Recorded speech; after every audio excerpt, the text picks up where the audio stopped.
So hello everyone. In this question says that a string of length 2 meter long is fixed at its ends. So a string is fixed at its ends.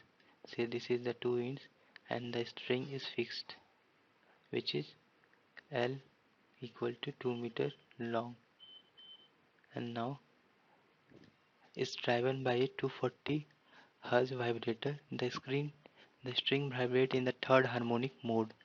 The speed of wave and its fundamental frequency. So we need to find out the speed of wave and the fundamental frequency. Since it is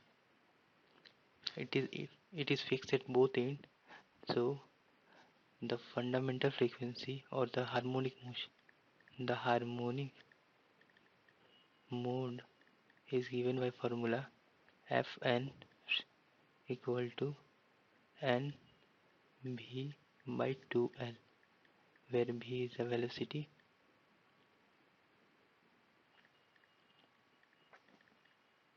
and l is the length and f is the frequency of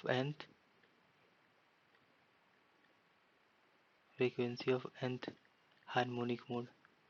So here the question said that at third harmonic the frequency is 240 Hz.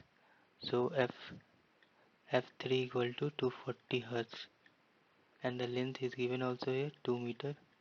So putting in the formula at n equal to 3, so 240 equal to 3 v by 2l. This is the harmonic mode, third harmonic mode. So here n is equal to 3 and the third harmonic mode frequency is given 240. Now calculating for V, and the L is also given 2 meter. So putting 240 by 3 into 2 into 2 and V. So from here V equal to 240 into 4 by 3. So this will be 80. So V equal to 320 meter per second. So the speed of wave comes to be speed of wave is 320 meter per second. Now the question is asking also fundamental frequency. So the fundamental mode of frequency is given by v by 2l, and here we have calculated 320 meter per second and l is given 2 meter. Just putting it and getting the value of fundamental v 320 into 2 into 2, which is 4. So 320 by 4, which comes to be 80. So 80 Hertz. So fundamental frequency is 80 Hertz, and the speed comes to be, and the speed is 320 meter per second and fundamental frequency 80 Hertz. Now let's check which option is matches 320 and 80 Hertz. So option B 320 metre पर second and 80 hertz. Thank you. So इस question बोल रहा है एक resonance tube के through air में sound की velocity determine करने के लिए किसी लेबोरेटरी में जो है एक्सपेरिमेंट किया जाता है. तो उसमें दो तरह के ट्यूनिंग फॉर्क यूज़ किया जाता है. फर्स्ट जो ट्यूनिंग फॉर्क लिया गया है उसका जो फ्रिक्वेंसी है वो कितना है 512 हर्ट्ज का है, वो प्रोड्यूस कर रहा है. तो जब इसके साथ एक्सपेरिमेंट किया गया तो जो देखा गया जो वहाँ पर क्या हुआ कि जो ट्यूब थी रेजोनेंस की उसको फिल कर दिया गया वाटर से. तो वहाँ पर देखा गया कि 11 सेंटीमीटर नीचे जो है रेफरेंस मार्क के फर्स्ट जो है रेजोनेंस मिल रहा है. ठीक है. फिर इसी एक्सपेरिमेंट को रिपीट किया गया दूसरे ट्यूनिंग फॉर्क के साथ जो कि 256 हर्ट्ज की है, और वहाँ पर देखा गया कि जो फर्स्ट रेजोनेंस मिल रहा है वो कहाँ मिल रहा है 27 सेंटीमीटर मिल रहा है, अगेन रेफरेंस मार्क के. ठीक है. तो यहाँ पर हमें बतानी है कि जो वेलोसिटी होगी साउंड की एयर में वो क्या होगी इस एक्सपेरिमेंट के थ्रू. अगर हम निकालना है, ये जो डाटा है इस डाटा के थ्रू हमें निकालना है. सो जो फ्रिक्वेंसी होती है, अगर हम बात करें कि ये क्लोज ट्यूब होगी, क्योंकि जो ट्यूब हम यूज़ कर रहे हैं वो क्या होगी, एक एंड से क्लोज होगी दूसरे एंड से ओपन होगी कुछ इस तरह से. ठीक है. और इसमें वाटर इस तरह फिल्ड है. तो एक तरफ यहाँ ट्यूनिंग फॉर्क से जब हम फ्रिक्वेंसी प्रोड्यूस करवा रहे हैं तो ये जा रहा है, तो मतलब हम यूज़ कर रहे हैं यहाँ पर क्लोज्ड एंड पाइप या ऑर्गन पाइप का कॉन्सेप्ट लेके यहाँ पर चलेंगे। तो इसके लिए जो फ्रिक्वेंसी होती है, अगर एन फ्रिक्वेंसी की बात करें तो एफ एन की बात करें, जो जनरल इक्वेशन होता है वो क्या होता है, एन वी डिवाइड बाई होता है 4L के। ठीक है, ये एक जनरल इक्वेशन हो गई, जहाँ पर एन की वैल्यू क्या होती है क्लोज्ड एंड पाइप के लिए 1 3 5, मतलब ऑड नंबर्स होते हैं, सेट ऑफ ऑड नंबर। चूंकि यहाँ पर रेजोनेंस की बात कर रहा है, ठीक है, रेजोनेंस ट्यूब है, तो जो फंडामेंटल फ्रीक्वेंसी होगी उसके लिए n इक्वल टू 1 पुट करते हैं। तो f की वैल्यू या f1 की वैल्यू की बात करें तो क्या हो जाएगी, v डिवाइड बाई 4L के। ठीक है, अब ये जो डाटा है इसके लिए हम देखते हैं किस तरह से इक्वेशन बन सकती है। तो फर्स्ट जो फॉर्क यूज़ कर रहे हैं जिसकी फ्रिक्वेंसी 512 हर्ट्ज है, उसके लिए अगर इक्वेशन लिखे तो फर्स्ट इक्वेशन कुछ इस तरह से होगी, लैम्डा वन मान लेते हैं कि जो ये फ्रिक्वेंसी है ये लैम्डा वन है, तो लैम्डा वन इक्वल टू हम यहाँ पर मान रहे हैं 512 हर्ट्ज, और जो दूसरा फॉर्क है उसकी फ्रिक्वेंसी, उसका वेवलेंथ हम मान रहे हैं, सॉरी ये फ्रिक्वेंसी है तो इसलिए हम इसको लैम्डा ना लिख के इसको हम फ्रिक्वेंसी के टर्म में लिखेंगे, एफ के टर्म में। ठीक है, तो एफ वन जो है यहाँ पर कितना है 512 हर्ट्ज है, और एफ टू की वैल्यू यहाँ पर गिवन है 256 हर्ट्ज है। ठीक है, सो लैम्डा वन डिवाइड बाई 4 जो होगा यहाँ से ये आ जाएगा 11 सेंटीमीटर प्लस ई के। ठीक है, ये इक्वेशन हो गई फर्स्ट। दूसरी इक्वेशन क्या बनेगी, दूसरी इक्वेशन होगी again lambda two divide by 4, क्योंकि सेम सेटअप है, सिर्फ फोर्क जो है चेंज हो रहा है। फोर्क चेंज होने से क्या हो रहा है कि जो रेजोनेंस मिल रहा है उसकी जो है उसमें वेरिएशन आ रहा है। ठीक है, वो पहले 11 सेंटीमीटर मिल रहा था, फिर 27 सेंटीमीटर मिल रहा है, तो इसलिए लैम्डा टू डिवाइड बाई 4 ये इक्वल हो जाएगा 27 सेंटीमीटर प्लस ई के, और ये इक्वेशन हो जाएगा सेकेंड। ठीक है, ई क्या है यहाँ पर, एंड करेक्शन है। ठीक है, कोफिशिएंट ऑफ एंड करेक्शन है, तो क्योंकि दोनों में कांस्टेंट होगा, क्योंकि सेम ही ट्यूब हम यूज कर रहे हैं, तो ये कैंसिल आउट हो जाएगी जब हम इक्वेशन सेकंड माइनस फर्स्ट करेंगे। नाउ फ्रॉम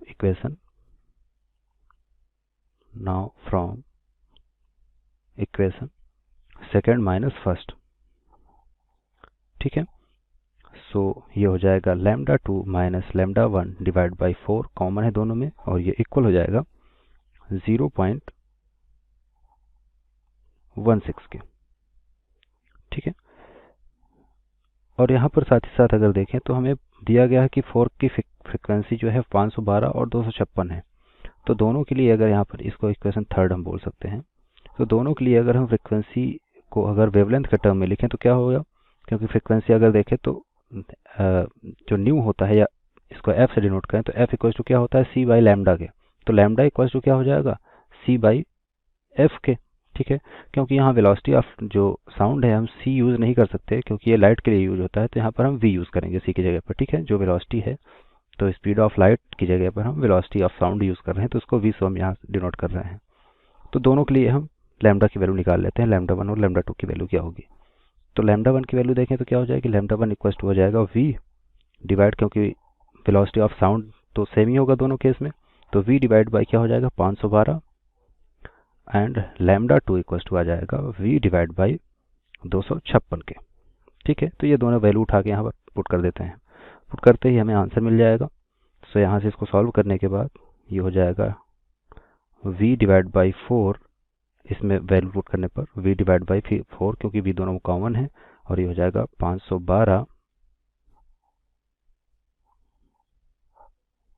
या ऐसा कर सकते हैं 512 माइनस 256 डिवाइड बाई हो जाएगा 512 मल्टीप्लाई बाई 256 के। ठीक है, सो v की वैल्यू आ जाएगी, और ये इक्वल किसके है 0.16 के। सो v इक्वल्स टू आ जाएगा यहाँ से 0.16 मल्टीप्लाई बाई, ये 4 है, 4 इधर जाएगा तो 4, और मल्टीप्लाई बाई इसकी वैल्यू कितनी आएगी, ये हो जाएगा 512 के। सो टोटल जो वेलोसिटी आ रही है वो आ रही है 328 मीटर पर सेकेंड के। ठीक है, तो ये हमारा आंसर होगा जो कि हमें फाइंड आउट करना था। तो वेलोसिटी ऑफ साउंड जो निकल के आ रहा है इस एक्सपेरिमेंट के थ्रू, वो कितना आ रहा है 328 मीटर पर सेकेंड। तो आंसर में चेक करते हैं, तो जो इसका सेकंड ऑप्शन है 328 मीटर पर सेकेंड, इसका राइट आंसर होगा। ठीक है, Hello everyone, let's start the question. Question says that equation of traveling wave on a stretched string of linear density 5 gram per meter is y equal to 0.3 sine 45t minus 9x, where distance and time are measured in SI unit. The tension of the string. Okay, so if the wave is traveling, then the velocity, so velocity developed in this case, let's say v is equal to root under t by m. Okay, so we can find out the tension where this t is tension. Okay, and m is the mass. Okay, so to calculate v, what is given in this equation? Only this equation is given, and with the help of this equation we have to find out the v. So if we rewrite the equation, y equal to 0.03 sine 45t minus 9x. Okay, and the velocity is equal to, for this case, will be omega by k, where k is the constant. Okay, and omega is the angular velocity. So here in this using this equation we can find out the omega, which is the 450 in this case, and the k is 9. So velocity can be written as 450 by 9, that is 50. So velocity is 50 meter per second. Okay, now substituting this equation, substituting this value v equal to 50 meter per second to this equation, we can write root under t by m equal to 50. Okay, so if we remove the root, it will be t by m equal to 50 into 50. Okay, and if we take the m to the other side, it will be into m, so t will be this. So we can write 50 into 50, that is 2500 into mass. The mass is given is in gram. Okay, so we will write in kg. This will be 5 into 10 to the power minus 3, and if we solve this, this will be 12.5 Newton. Okay, so the tension is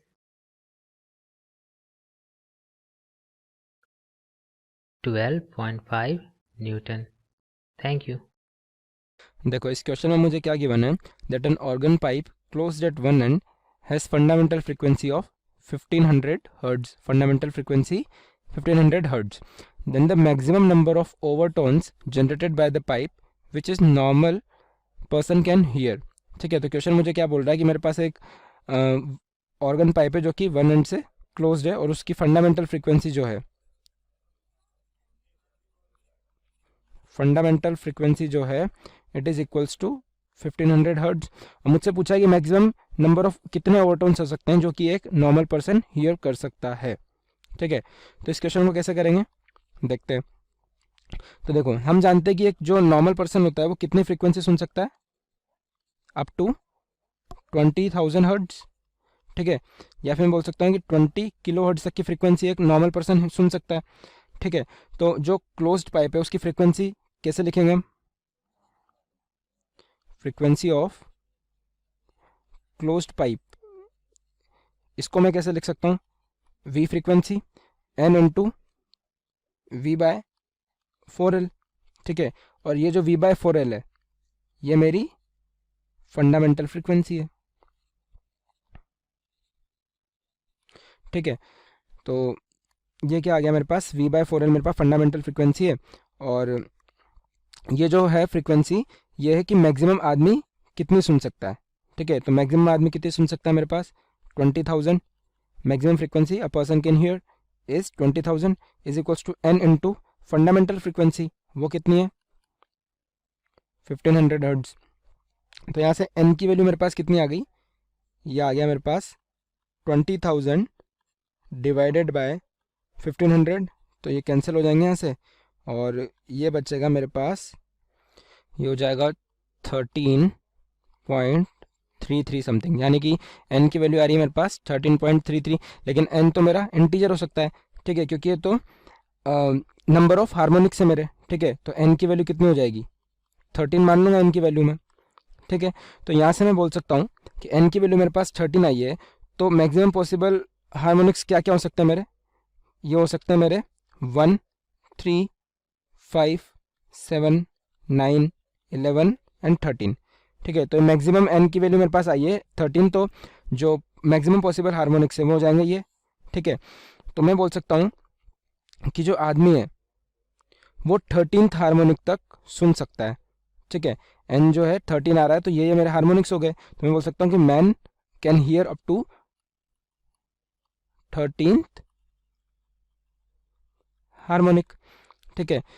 और यानी कि ये कितने हो गए मेरे पास, कितने harmonics हो गए ये 1, 2, 3, 4, 5, 6 एंड 7, यानी कि ये हो गए मेरे पास 7 हार्मोनिक्स। लेकिन मुझसे क्वेश्चन में पूछा क्या उसने कि total number of maximum number of overtones, तो हार्मोनिक्स मेरे पास 7 है, ठीक है, तो ओवरटोन कितने हो जाएंगे, ओवरटोन हो जाएंगे 7 - 1 दैट इज 6, यानी कि मैक्सिमम 6 ओवरटोन्स एक इंसान सुन सकता है अगर इस ऑर्गन पाइप के अकॉर्डिंग देखा जाए तो, ठीक है। तो इस क्वेश्चन का आंसर हो गया 6, ठीक है। और अगर ऑप्शन में देखा जाए तो ऑप्शन नंबर 3 मुझे मेरे आंसर से मैच करता हुआ दिख रहा है, तो इस क्वेश्चन का आंसर हो जाएगा ऑप्शन नंबर 3। आई होप आप लोगों को क्लियरली समझ आया होगा। Thank you.